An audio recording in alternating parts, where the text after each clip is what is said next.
జై శ్రీరామ్.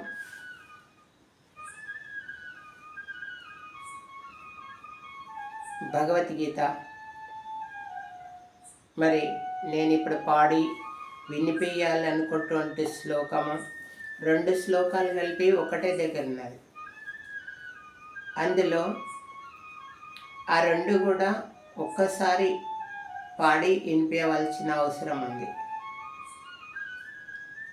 ధ్యాయతో విషయాన్ పుంసాన్ సంగతేషోపధ్యాయతే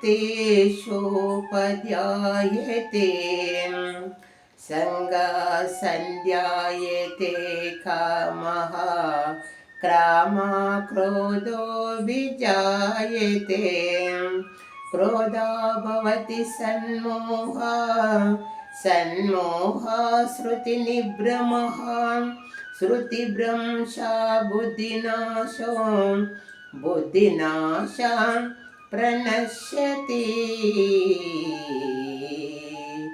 బుద్ధినాశా ప్రణశ్యతి. ఈ శ్లోకం యొక్క తాత్పర్యము ఇది బాగా విని మనము అర్థం చేసుకున్నట్టే ఎటువంటి దుఃఖములనైనా కానీ తట్టుకునేటటువంటి శక్తి వస్తుంది. కాబట్టి ఈ శ్లోకం యొక్క తాత్పర్యము విని మనం చక్కగా అవగాహన చేసుకోవాలనేటటువంటి అభిప్రాయంతో ఈ శ్లోకం చెప్పడం జరుగుతుంది. విషయ వాంఛల గురించి సదా మననం చేయవానికి వాని అందు అనురాగం అధికమై అది కామముగా మారి చివరికి క్రోధమవును.